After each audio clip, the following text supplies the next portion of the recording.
Good afternoon, guys, and welcome to the podcast. Happy Thanksgiving week.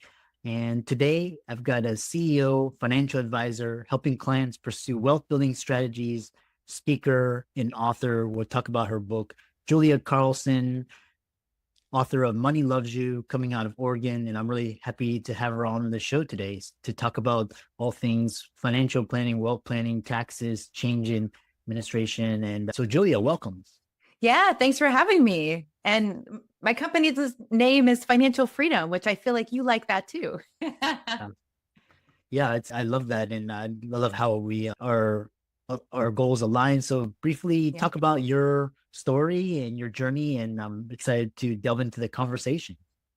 Sure. I have a great money story. Starting young, my parents taught me about money. My grandfather taught me about stocks when I was a teenager. And so I landed in finance when I was 20 years old, got fully licensed, worked in a bank investment department, and then at 23 left the bank and started what is now Financial Freedom Wealth Management Group. So it's been a fun journey. We now have 23 employees. We have 4 offices physically in Oregon, but serve clients in most states across the nation. Yeah, really interesting. And yeah, so diving into the first question is just, I love you're no stranger to the podcast. Explain your core message. Money loves you. And I love this book because most people are chasing after money, but you talk about money coming to you. So how does shifting your mindset about money lead to better financial outcomes? Yeah, I like to say money meets you where you're at. And serving a lot of clients over the years, I saw really 2 different camps. One camp of clients that had a very proactive, positive relationship with money, where they're like, anything's possible. I can manage my money. I can learn if I don't know how. I can find the right people to teach me. And so there was that camp that did really well with money. And then there was this other camp where it was, I don't know what to do with money. Money's so hard. I hate money. And of course, what's going to manifest in their lives? A lot of that. Like it is going to be overwhelming. They are going to ignore it.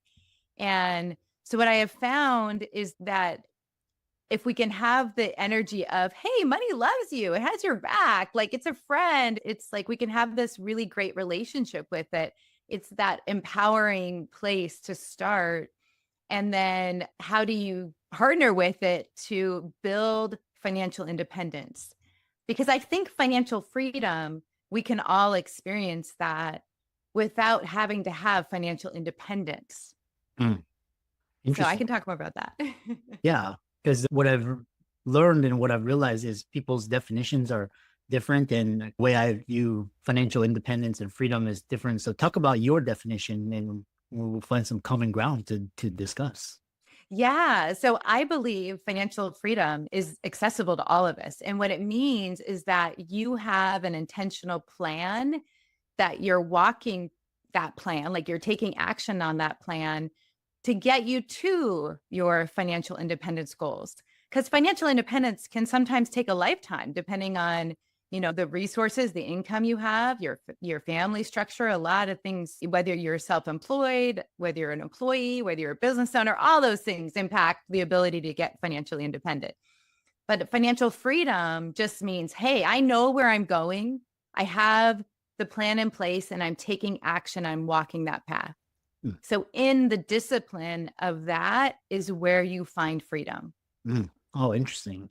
Yeah, wow, you're the first guest that has a distinction between financial independence and freedom, and it's good to hear differing perspectives. One thing that struck out to me is when you're talking about money mindsets, and it brings me to to the dinner table as a kid, and some people they get their money imprints and their stories, and it manifests. And so, talk about just how you can start to identify these bad stories and change it, and which, because you were talking about just people being bad with money, and I'm like, how do you be bad with money? I don't.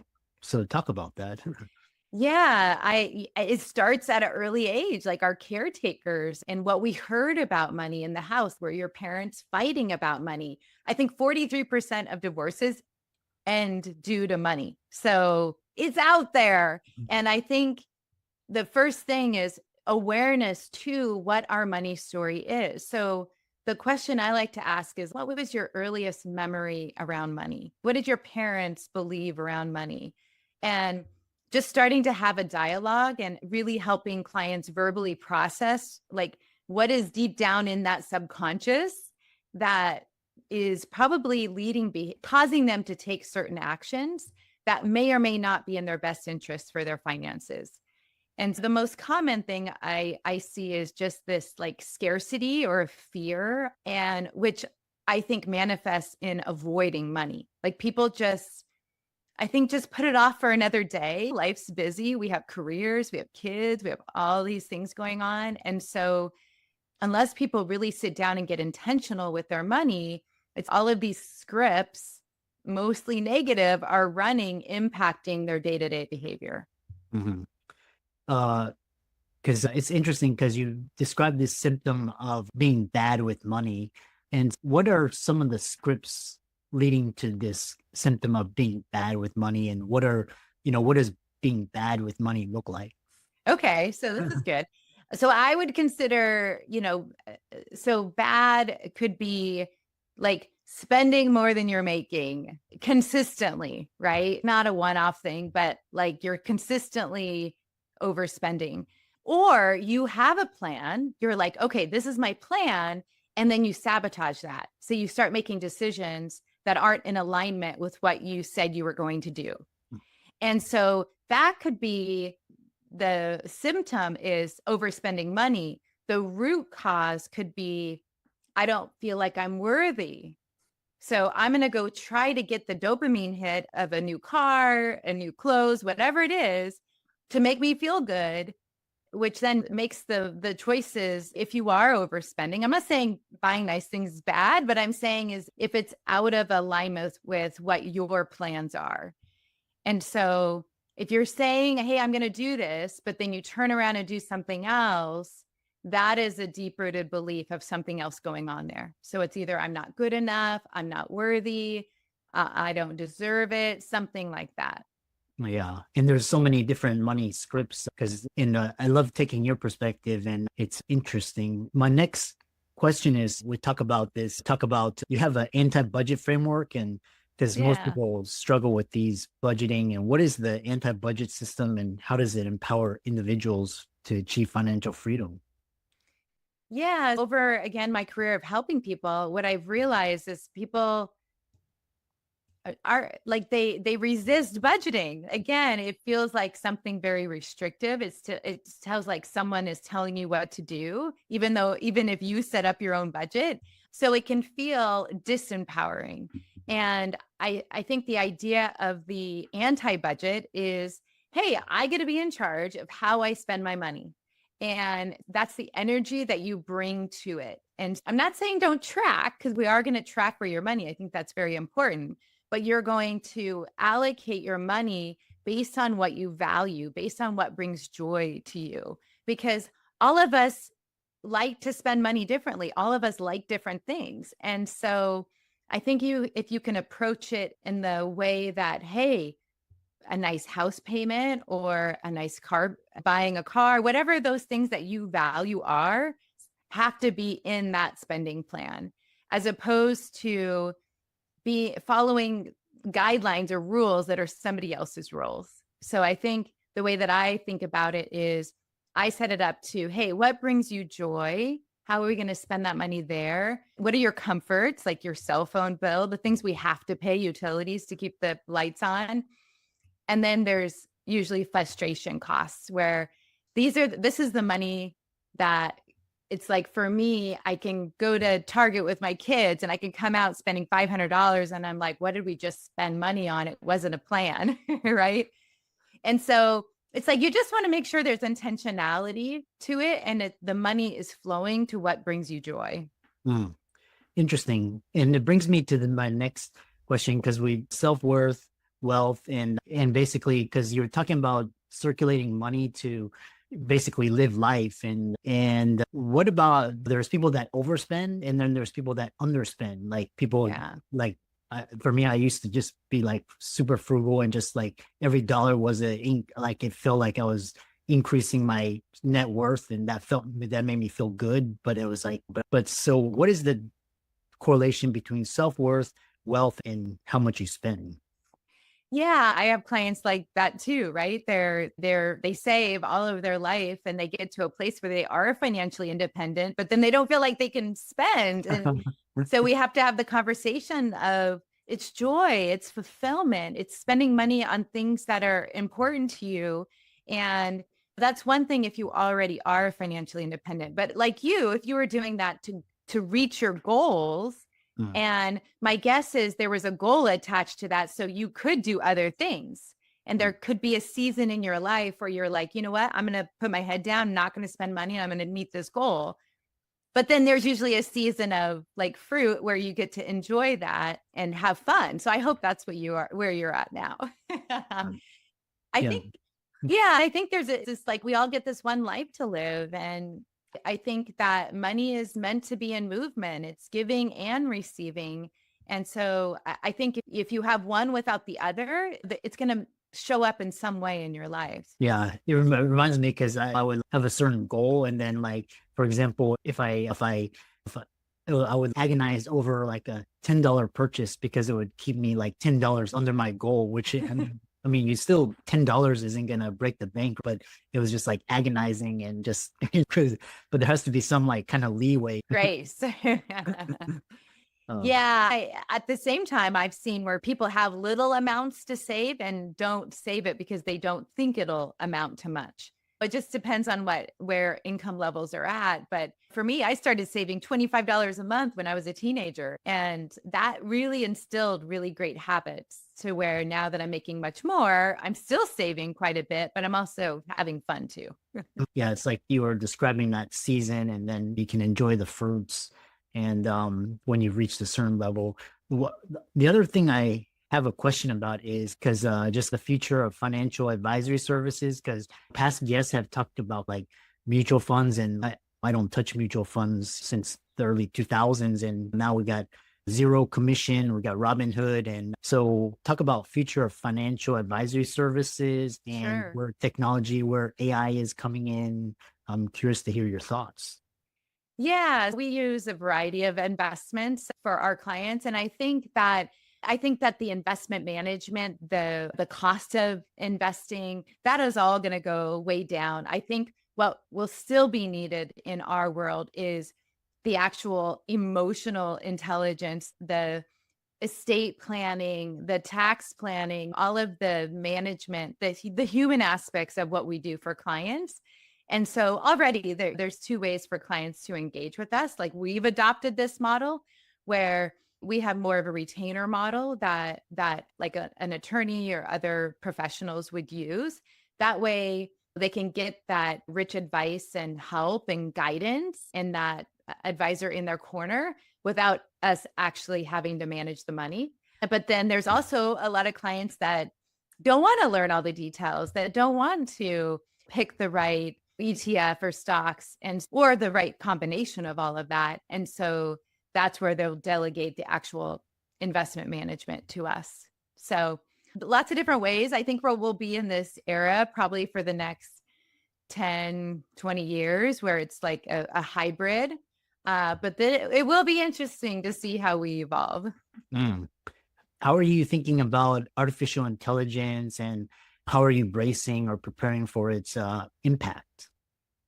Yeah, I think that having exposure in investment wise for our clients is really crucial. I think this is going to be a whole new, like, it's going to change our world as we see it. And we are already implementing that into our practice, whether it be like note taking when we're meeting with clients. We have to take our notes like a human. And so now we'll have technology that will take that notes for us in such a better way. And so I think that like I'm more of an early adopter of the AI. And I think that they'll probably be, my industry is very older.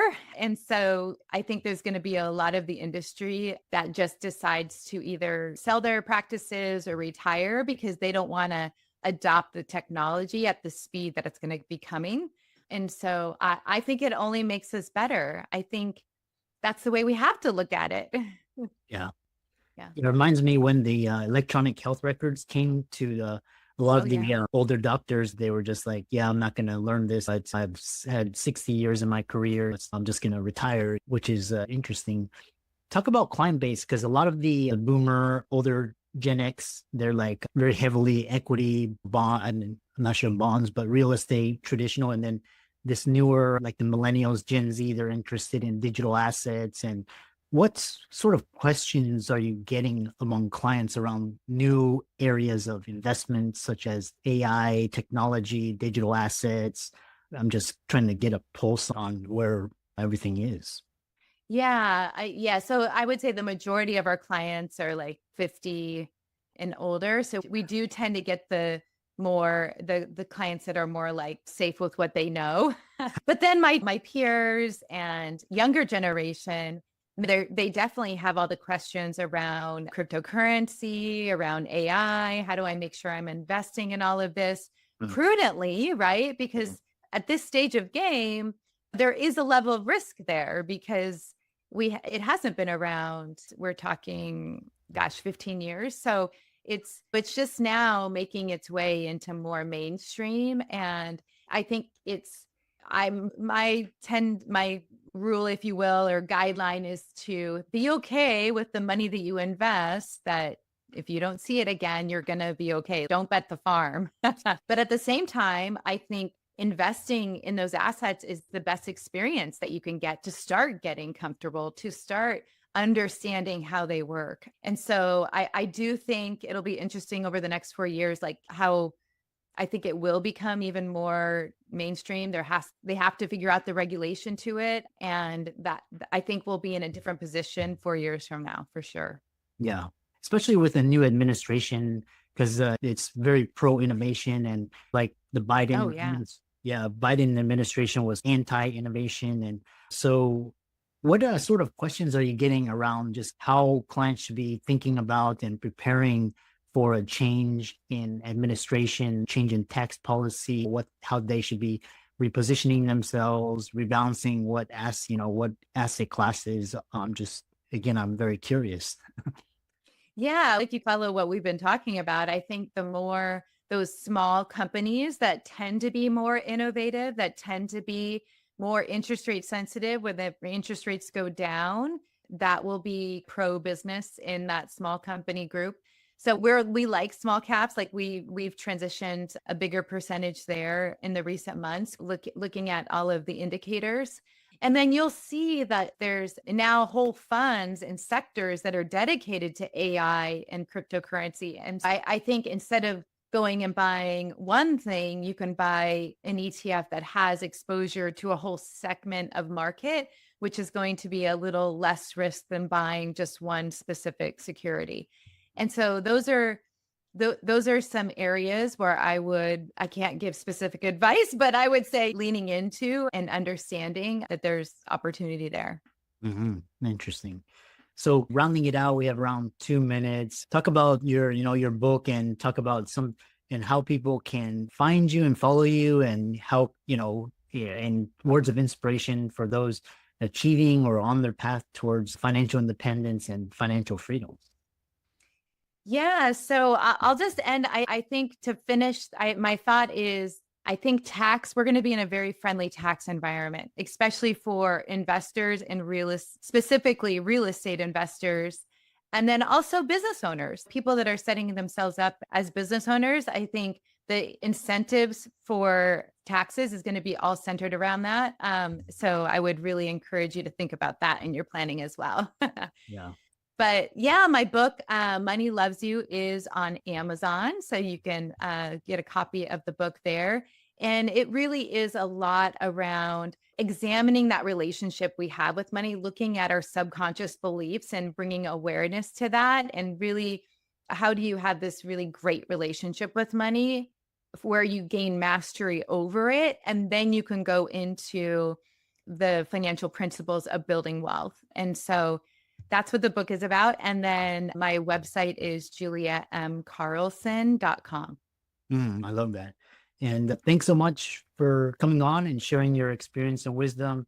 Happy holidays, and keep up the great work. Thank you. Thanks for having me.